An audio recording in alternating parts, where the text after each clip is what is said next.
YouTube is by far my favourite website, and I've been using it for over a decade and a half now, ever since 2007. And yes, by the way, I do feel ancient. There's just so many great things about YouTube. Being able to create productions that people around the world can watch completely for free, having a glance at what other people have made, also for free, and of course, reading the ever so entertaining comment sections. However, despite my adoration for YouTube, I have never felt more frustrated and saddened with the site as I have done recently. But in order to explain what my problems with YouTube are, I feel like we must first go back in time in order to understand what made me fall in love with the site in the first place. So I'm gonna go in my attic and get out something that every British person has, a good old traditional TARDIS, and set the dial back all the way to 2007. See you when I get there, lads. 2020s, I will not miss you. Adios.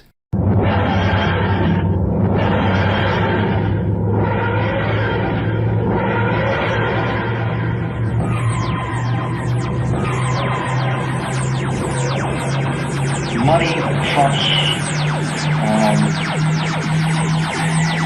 peace sometimes. And commercial interests are very powerful interests. Oh, 2007. I am so glad to be back. The financial crash hadn't yet happened, smartphones weren't widespread, social media wasn't a big deal, and games were actually made for players and not profits. Good times. I've said it once and I'll say it again. I think 2007 was the greatest year of all time, and nothing since has even come close. With that said, however, not everything was great about 2007. I mean, for example, camera quality. Yeah, this whole high definition thing wasn't really that widespread back then. Oh, and microphone quality? Yeah, pretty much every mic sounds like the unwanted son of a tin can / walkie-talkie. That is, those of us that actually had microphones, as most people just communicated through Notepad instead. Oh, and you see these borders surrounding the vid here? Yeah, that's called 4:3 aspect ratio. Widescreen? Pfft, never heard of it. Don't worry, you'll get used to it. Maybe. But anyway, we're here to check out YouTube, so let me just load up my trusty Windows XP machine. Oh, that brings me back. Alright. What the? Oh, piss off, annoying little bastard. Alright, so here we are on the YouTube front page, and man, does it look different. But it doesn't just look different, it is different. As you can see here, the videos recommended only have a handful of views, and yet despite this, they are featured on the YouTube front page. Not only this, but YouTube would also recommend small channels that made good stuff, even if they had just a handful of subscribers. You see, YouTube's motto back then, which has long since been retired, was broadcast yourself, and that's exactly what the website was about. I think a lot of people these days forget what the actual meaning of YouTube actually is. You meaning you, and tube meaning TV. You on TV. Back in the past, if you wanted to get your voice out there, you'd have to go through middlemen, namely the media, such as newspapers, radio stations, or TV networks if you were lucky. The media essentially served as a gatekeeper of information and entertainment, and the average Joe couldn't really do anything about it. And that's why YouTube was made in the first place. With the invention of this site, the middlemen were no longer needed. Now, people around the world could broadcast themselves from the comfort of their own homes and amass huge followings. YouTube gave a voice to the voiceless and empowered the masses with the ability to make their own media free from the shackles of corporate power. But it's not just that. YouTube back in the day was also a very social website. YouTube channel customization was so good, allowing you to set your own background and layout with tons of options. It really felt like it was your own little slice of the internet. But not just that, you could also leave comments on people's channels, direct video responses to someone, add people as a friend, send private messages via an inbox, and even earn little rewards for reaching certain goals. In a way, YouTube very much functioned almost like a social media website, but without all the bollocks. But it wasn't all sunshine and rainbows. There were some things that were just stupid. For example, the 5-star rating system. Yeah, back in the day you got to rate every video from 1 to 5 stars, and though this system sounds cool on paper and many are quite nostalgic for it, in reality it was a really stupid system. The reason being that humans tend to be very extreme creatures, so if someone liked a video, they would of course just rate it 5 stars, but if someone didn't like a video, they just rate it 1 star. So the middle 3 stars were effectively completely pointless because hardly anyone was enough of a connoisseur to actually use them. This resulted in pretty much every video on the platform, barring really bad videos, all having the exact same 4.5 stars. Naturally, this system wouldn't last very long, with 1 star eventually becoming the dislike button and 5 stars becoming the like button respectively. But overall, YouTube was a very communal website that was much more focused on having fun, making friends, and overall, just having a laugh. And I suppose the main reason for that was there was no money in it. People made videos not for business, but for leisure. Now, naturally, the average video on the platform was very low quality as a result. A 240p cat video, or some guy singing in his bedroom. But hey, that's what YouTube was all about. I hate to use this word as it's often used by Redditors, but the best way I can describe YouTube back in the day was wholesome. You ever spent all day outside in the rain, only to come back home, turn the fire on, drink a hot drink, and dry out your hair? That's what YouTube felt like back then. It was wild, yes, but also so free and liberating. You could make what you want, say what you want, do what you want, and most importantly, be who you want, and no matter what, people would find you. It was, like most of the 2000s, a very special time.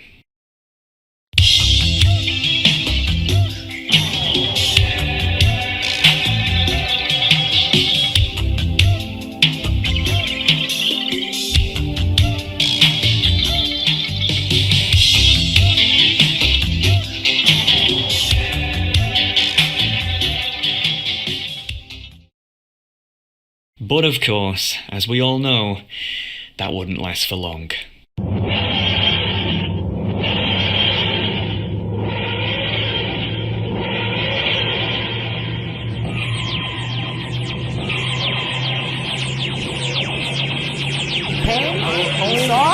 And died. Well, I have to say, you're not laughing now, are you? And we are going to make our country great again. Oh, and we're back. Hey, ever wondered what getting new ears feels like? Now you know. If we look at YouTube today, it's like we've entered some sort of alternate dystopian timeline. The very first thing you see on the front page is an advertisement for a TV subscription. Watch what you love with 85 plus top channels from live TV, unlimited DVR and on-demand hits. Explore easy TV with 2 weeks of 85 plus channels and unlimited DVR. Make TV magic with 85 plus channels free, then get $10 off per month on your first 3 months. But wait a minute, what happened? I thought YouTube was meant to be replacing TV, now it's promoting it? The quality of videos has gone through the roof, with 4K cameras, great editing, amazing effects, and huge multi-million-dollar budgets. But at the same time, the site feels fake. Every thumbnail has an over-the-top expression, every title an emotive statement, both designed to psychologically manipulate the viewer to watch, and most importantly, stay. A tried and tested formula.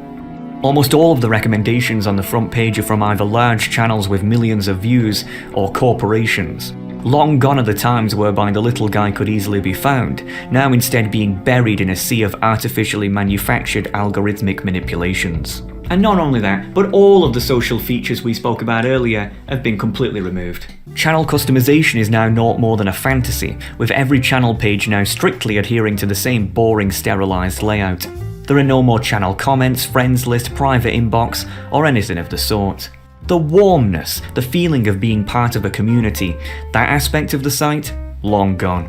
Today, YouTube feels cold, intimidating, outnumbering, but worst of all, sterilized and corporate. Which brings us on to the real topic of this production, the removal of the dislike button. As of the time of recording, YouTube has just removed the dislike button site-wide. Well, kinda. I mean, the dislike button is still there, but as you can no longer see the like to dislike ratio, it may as well not be. So the question is then, why? I mean, no pun intended, but everyone liked the dislike button. YouTube's reasoning for removing the dislike button is to apparently protect small creators from undue critique. But as a so-called small creator myself, this logic just doesn't hold up. The majority of the time, when a creator gets a sizable number of dislikes on a video, it's because 1. Their video was inaccurate, 2. Their video was marketed to the wrong audience, or 3. The creator themselves has done something questionable. Very rarely will a video receive any sort of negative ratio unless one or multiple of those 3 scenarios are met. In the overwhelming majority of occasions, the like to dislike ratio serves as nothing more than an accurate representation of public opinion, and to remove such a feature in the name of protecting people is like banning sports to prevent broken legs. Technically, it would work, but it's a huge overreaction that just doesn't seem to make any sense. Do you smell that? Smells like bull. Well folks, if you've learned anything from watching my stuff in the past, you'll know that we live in a very cloak and dagger world, whereby the reasons why companies say something happens and the reason why it actually happens are often 2 completely different things. I mean, after all, the vast majority of both creators and viewers alike don't want them to remove public dislikes, and on the surface, again, it just doesn't seem to make any sense. But if you want to understand why this has happened, we're going to have to zoom out a bit and see the bigger picture. But I'm going to warn you, this is going to get political, and I'm going to go deep. But hey, that's why you're here, isn't it? I love American people. It's true. Despite the bad rep that Americans constantly get on the net, in my experience, American people tend to be some of the nicest, politest, and downright interesting folks that I have ever had the privilege of coming into contact with. And despite the endless amounts of criticism I will no doubt get from my fellow Brits and Europeans at large for saying such an absurdity, that is in fact a hill that I am willing to die on. Americans, on average, are great people. But, and there's always a but, the American government and American corporations at large tend to be, to put it bluntly, absolutely awful. And I really don't think that's a controversial statement to make. In fact, I'd even go so far as to say I think the majority of Americans watching this would probably agree with that. As we all know, the vast majority of big tech companies tend to be based in the United States, and thus the geopolitical situation of said nation is fundamentally paramount to the future of these companies. And I don't think I need to insult your intelligence by saying that the United States isn't exactly the most stable of places right now. I mean, this logic could be applied to the entirety of the Western world, to be fair, but especially so in the US. It's no secret that in America, money talks, much more so than it does anywhere else. If you're wealthy in the United States, you can live like an absolute king. However, the same logic also sadly applies in reverse, whereby if you're poor in the United States, you are pretty much treated like garbage. The reason for this is that, whereas most nations around the world were formed naturally over many hundreds of years based on a common culture, the United States was founded rather artificially via revolution based on a state ideology. That ideology being freedom. In the past, many people lived under oppressive monarchies and dictatorships. The United States was intended to be a nation that was different. A nation for the people, by the people, of the people. A nation whereby man could do whatever he so pleased, so long as he didn't interfere in the business of others. And as we can blatantly observe, this American experiment has proven to be a success. In just shy of 300 years, the United States has blossomed into the wealthiest and most powerful nation on the planet, proving, in a way, that when you give people power over their own lives, they can do great things. So, what's the problem? The problem is that though Americans are the most highly resistant people on the planet to government tyranny, with their no taxation without representation, right to bear arms, no step on snake flag, etc., etc., they are, at the same time, completely ignorant to the damage that the other type of power can do, that being corporate power. The way that a nation is meant to work is that the people are meant to tell the government what to do, and the government then tells corporations what to do.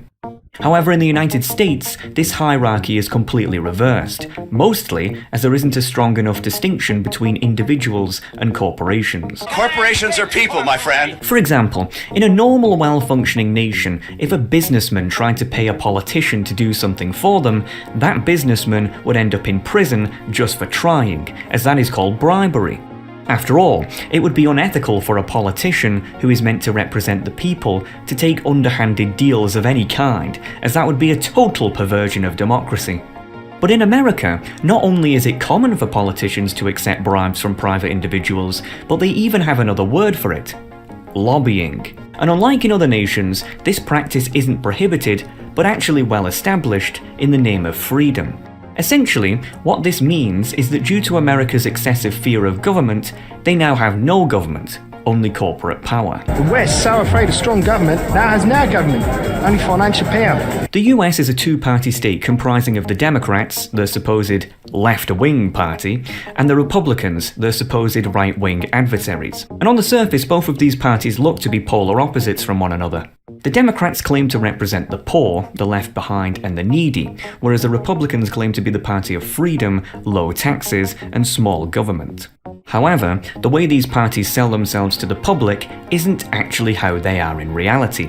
And the reason for this is, as mentioned earlier, lobbying. One of the problems, not specifically on this issue, just in general, let's put it this way, money trumps peace sometimes. In other words, commercial interests are very powerful interests.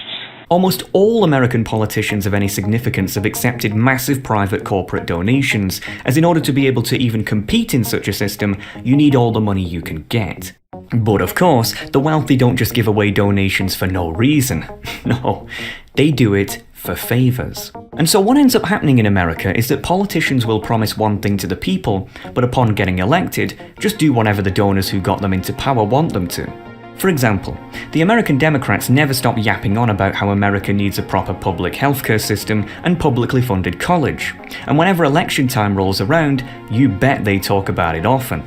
Meanwhile, whenever they actually get into power, they never actually do anything. Case in point, at the time of recording, the Democrats almost control the entire trifecta of the American federal government: the presidency, the House, and the Senate. There's nothing stopping them from making such radical reforms, and yet they choose not to. Why do you think that is? Because the Democratic Party doesn't really represent what it says it does, but only really exists to serve its ultra-wealthy donors, and of course, the last thing the ultra-wealthy American elite want is a public healthcare system or publicly funded college, mostly as they'd be the ones paying for it. Alright then, so what do the American wealthy elite actually want? Well, this shouldn't be too much of a surprise, but they obviously want to carry on consolidating their wealth and power in order to stay on top. One of the ways they do this is via free trade. In 2001, China joined the World Trade Organization, and ever since, subsequent American administrations have pursued a globalized free trade policy. What that means is that if it costs, say, $10 to make a bar of steel in the United States, but it only costs $5 to make in China, then American businesses should always pursue the cheapest possible option, regardless of origin. Prior to this, the United States used to be a manufacturing powerhouse with tens of millions of people employed in the sector. However, since the introduction of such globalized free trade policies, almost all of America's industry has been shipped overseas, mostly to China. Now, this is great for the American wealthy elite, as it has meant that they can essentially exploit overseas workers in cruel, grueling conditions and pay them cents, while raking in more profit than they ever would have domestically. But for the average American, this has led to huge levels of poverty. But under the current two-party system, those who had been burned by free trade and globalization couldn't really do anything about it, as both parties were bought and paid for by the very same businessmen spurring on such developments. That was until Trump. Now, I know Trump is a most polarizing figure, but frankly, it doesn't matter whether you like him or loathe him. That's not the point. The point is that he was not a career politician.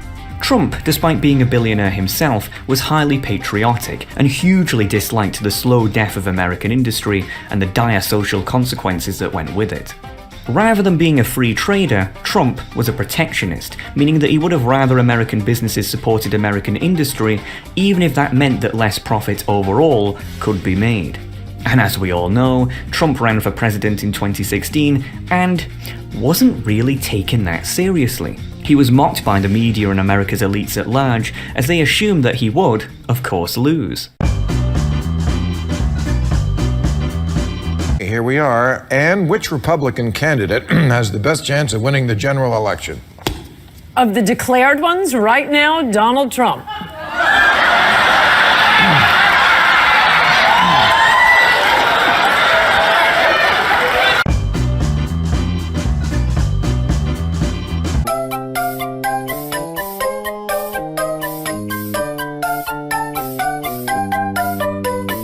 They had significantly underestimated just how much Trump's message resonated with the average Joe. And it truly can't be overstated.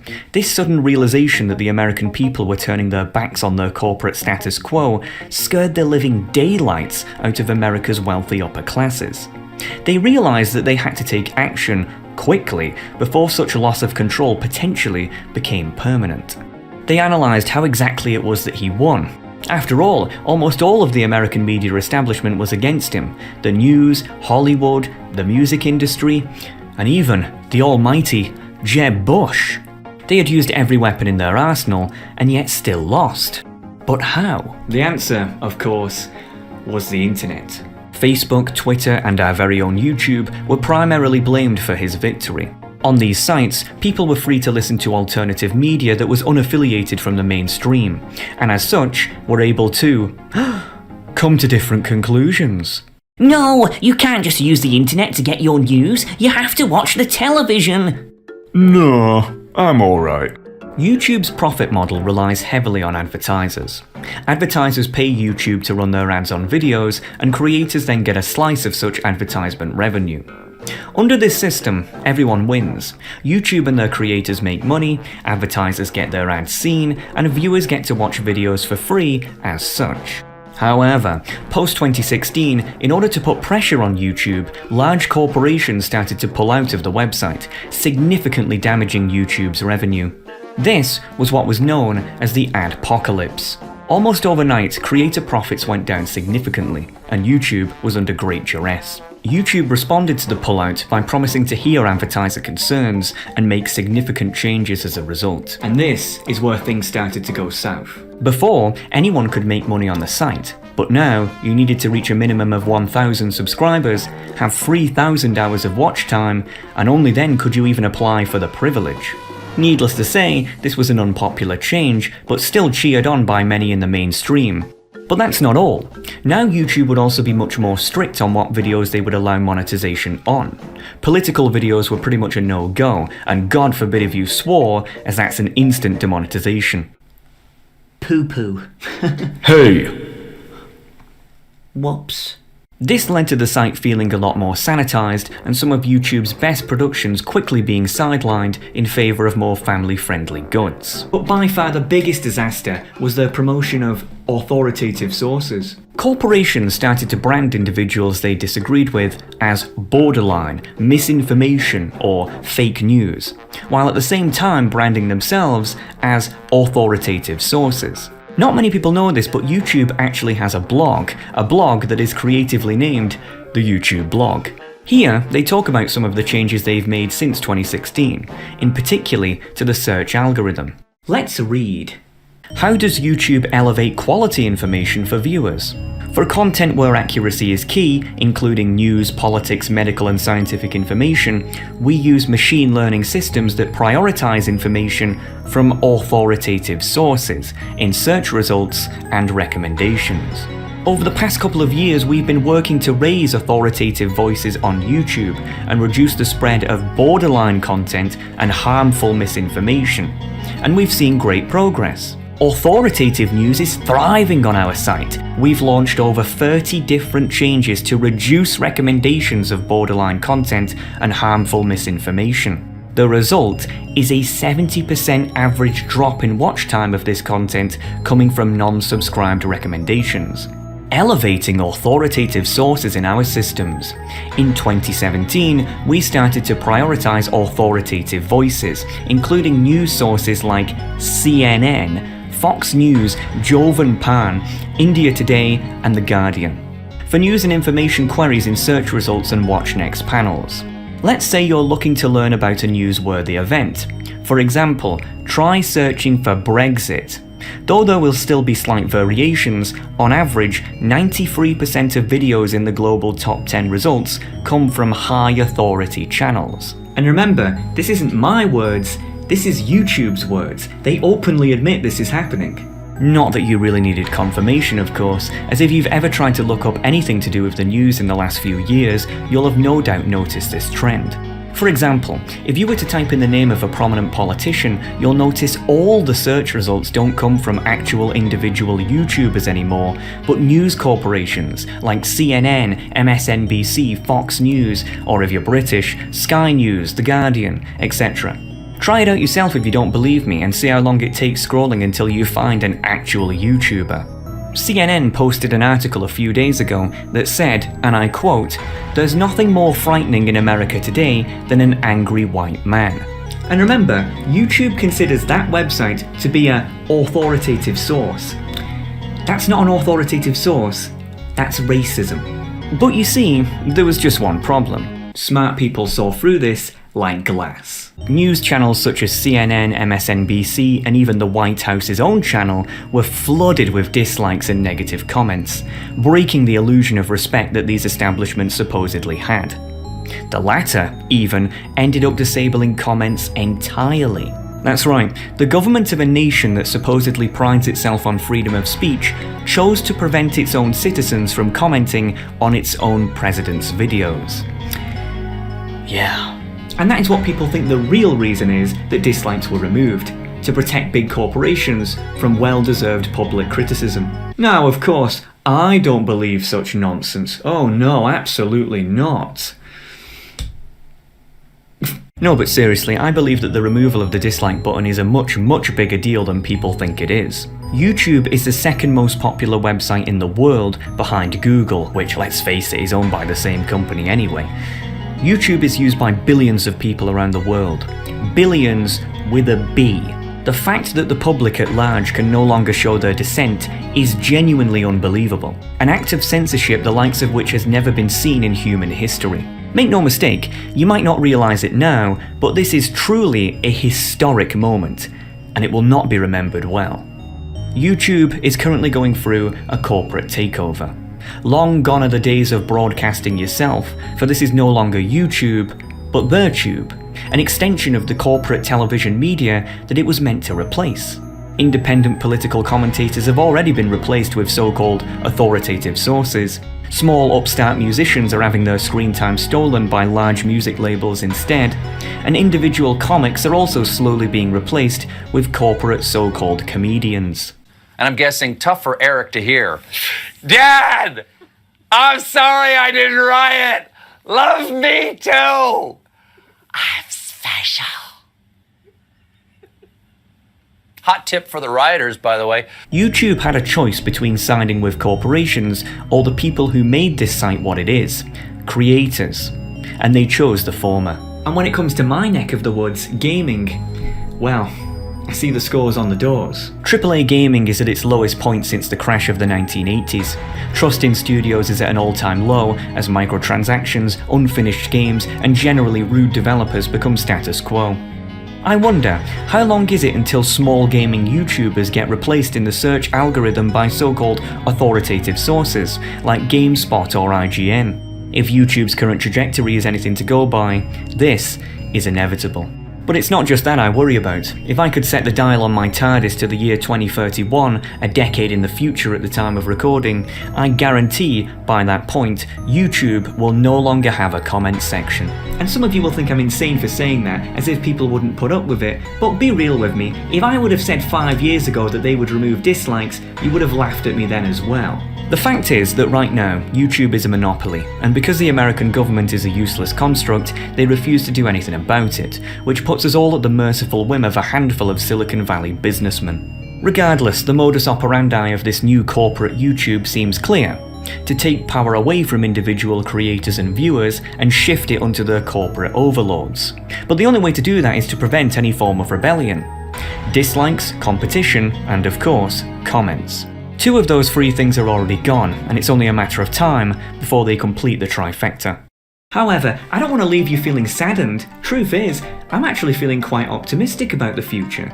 With every day that passes, more and more people are all coming to the exact same conclusion, that it's becoming clear that the real enemy isn't someone on the left who wants strong public services for the masses, or someone on the right who wants a stable place to live, but the man turning us against one another. People are starting to notice the blatant propaganda littered everywhere in films, games, and the media at large. And it's only a matter of time before people shed themselves of the mental shackles imposed on them by such corporates, once and for all. For now, however, the next few years are going to be rough. As more and more people slowly come to this realization, more control will be enforced, creating a symbiotic loop of action. We can only pray that in the meantime, a better website emerges, one that holds true the values that this one used to have. And I think that's inevitable. Either that or, of course, the much more preferable option that YouTube is either regulated or naturally goes back to the way it was before. But I increasingly find that ever so unlikely. Which is why it's ever more important to be sure to support small creators that you like, for they need all the help they can get. Whatever the case, I am certain that as always, whether it's government tyranny, corporate tyranny, or as today, a mix of the two, in the end, it's you the people who shall prevail. Yeah, honestly folks, it's so sad what's happening to this website. It just feels like every year it gets worse and worse. I wish Elon Musk could have bought YouTube instead of Twitter. That would have been so much better. But anyway, I hope you enjoyed that. I hope it brought you some joy at least. You know, I would ask usually for your thoughts on the matter, but I've never met anyone who says, you know, I think YouTube's getting better actually. No, pretty much everyone thinks it's getting worse. Hey, if you do think YouTube's getting better, well, I want to hear why. I'd love to know. Give me some optimism, please. But anyway, shout out to the Wall of Famers as ever. Shories, Sories, Exuries. Look, you're going to have to tell me how you pronounce this name, okay? I'm never going to get it right. Shories, right? That's how you pronounce it. I'm sure it is.